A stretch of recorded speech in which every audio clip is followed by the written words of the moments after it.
On behalf of Major General Thomas K. Andersen, Commander, LeMay Center for Doctrine Development and Education, and today's officiator, welcome to the Walker Heritage Hall Rededication Ceremony. We are pleased to extend a special welcome to Brigadier General Kenneth N. Walker's sons, Kenneth Walker Jr. and his wife Marion, and Douglas Walker and his wife Susan. Ladies and gentlemen, the Commander of LeMay Center, Major General Andersen. This is all about honoring our heritage, and this is where we were able to tie what we do today to those pioneers. For General Walker, he was born at the end of 2 centuries ago. It sounds weird now, it wasn't last century, it was actually 2 centuries ago. Cerrillos, New Mexico. I looked it up. That was about 20 years after Cerrillos was actually made into a town. But from there, 19 years old, he enlisted in the Army. A year later, he was commissioned, and he received his wings. For the next few years, was in some pretty obscure places, including the Philippines and Oklahoma. And finally landed in 25, landed at Air Corps Tactical School, where it originated, Langley Air Force Base, Langley Airfield, Langley Air Patch back then. Graduated from there, and after graduation, he moved to right here, Maxwell and Montgomery, Alabama, and he was in the cadre there, and we've heard a lot of talk. We always talk about how Air Corps Tactical School, the pioneers that were here that developed our doctrine, and the pioneers that created a vision for our Air Force huddled here. This is where the critical mass was. Well, General Walker at the time, Lieutenant Walker, Captain Walker, was part of that epicenter, and I'll talk about that in just a second. One of the things, and this is really heady stuff, guys. I get it. It isn't the same. When General Walker was here in 1934, I'm sorry, he was a lieutenant at the time. I said captain. When Lieutenant Walker was here, he and 4 of his buddies were asked to testify for a President's Commission on Federal Aviation. Okay, we don't even let lieutenants talk to wing commanders, let alone General Fayette. We sent the lieutenants out to testify to tell this Federal Commission what they thought about aviation. He and his colleagues presented arguments to support the separate Air Force organization, which should not subordinate itself to any of the other military branches. Kind of sounds familiar. I would argue that being a key precept, along with about 80% of what those aviation pioneers, those fathers of our Air Force wrote down, believed, and forwarded while they were down here, still lives today. And that's an incredible tribute to their work, to their vision. Obviously, we missed out on a couple things we were talking about, pursuit aviation, things like that, that came later, and the importance of those things. But really, the key precepts of what we believe as an Air Force, how we organize as an Air Force, how we fight as an Air Force, were developed right here back in those really, really key years by the Air Corps Tactical School, and General Walker was one of those key cogs. 1941, gets his first job to D.C. Again, hard for us to remember, the Pentagon wasn't there, although it went up in just a couple years. They weren't fortunate or unfortunate enough to do that. But Major Walker was assigned as the Assistant Chief of the Air Warplanes Division. Soon after that, he was promoted to Lieutenant Colonel, and that was based a lot on his reputation from down here, I'm sure. But again, and these come in little bunches, 3 other officers were asked to develop a document called the Munitions Requirement of the Army Air Forces to Defeat Our Potential Enemies. And we probably knew who that potential enemy was at the time, but even then we were trying to obfuscate that a little bit. We know that document is AWPD-1. It was delivered on the 12th of August. 12th of August itself isn't a key date. I think the key date was the 4th of August when Hap Arnold brought these 4 gentlemen into his office because, again, of their reputation when they were in the Air Corps Tactical School, and said, hey, can you write this rather substantial document? And 9 days later, they kicked it out. Now, if you guys could give me something in 9 months, I would be doing handstands here and everything. 9 days later, they created a document that, again, still lives today.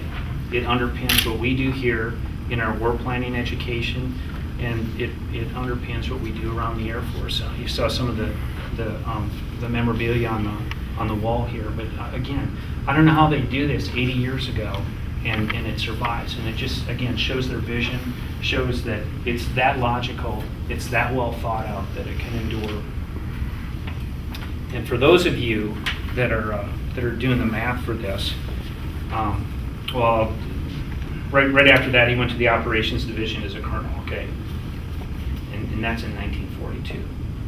And then right before he leaves the Pentagon, because of the work, obviously, and because the war is ginning up, he's promoted to Brigadier General. And so the summer of 42 is promoted to Brigadier General. And so that's when I want you to do the math.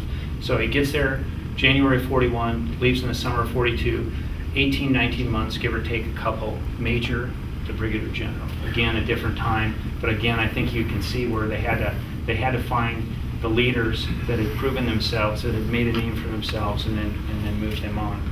And from there, he went to be the commanding general of the 5th Bomber Command, 5th Air Force. Again, huge legacy that we have in our Air Force right now. We have 5th Air Force still in Japan that lives, and we have the 5th Bomb Wing that is in Minot that carries the majority of our B-52 and our nuclear mission load. So this is really the time when the story, as we know it, starts coming to an end. But after flying several missions, and despite the objections of his boss, George Kinney, and I think you can see there's some memorabilia in there that talks about this, he continually put himself in harm's way.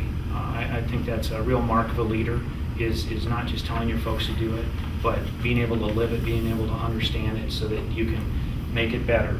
And so on the 5th of January of 1943, his flying fortress was lost over Papua New Guinea.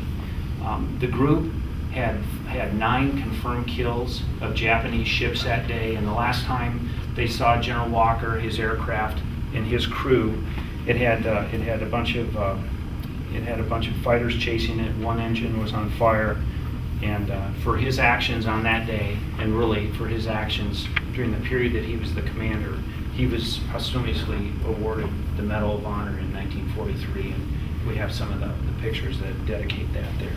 So with that as a backdrop, I really can't think of a better place and a better honor for General Walker and his family, for that matter, because we trace our organizational heritage to his work.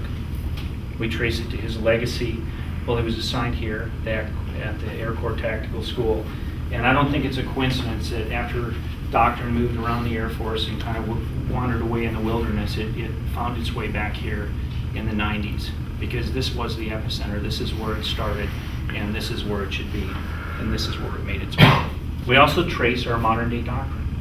Like I said, 80% of what they developed here in the Air Corps Tactical School, and arguably 80% of what they developed in AWPD-1 still lives today. And I think that's a tribute to their credibility, their thoughts, and their vision.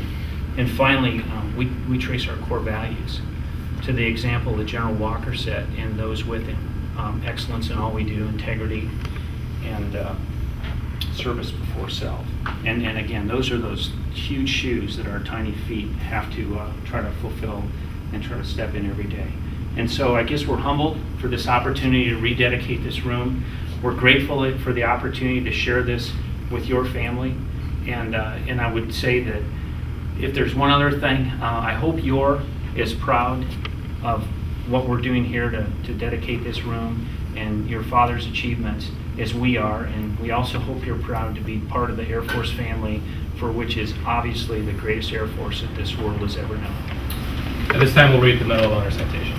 For conspicuous leadership above and beyond the call of duty, involving personal valor and intrepidity at extreme hazard to life.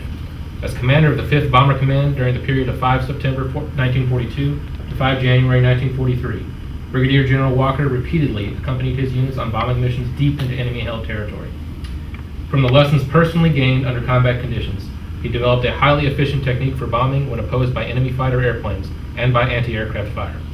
On 5 January 1943, in the face of extremely heavy anti-aircraft fire and determined opposition by enemy fighters, he led an effective daylight bombing attack against shipping in the harbor at Rabaul, New Britain, which resulted in direct hits on 9 enemy vessels. During this action, his airplane was disabled and forced down by an attack of an overwhelming number of enemy fighters.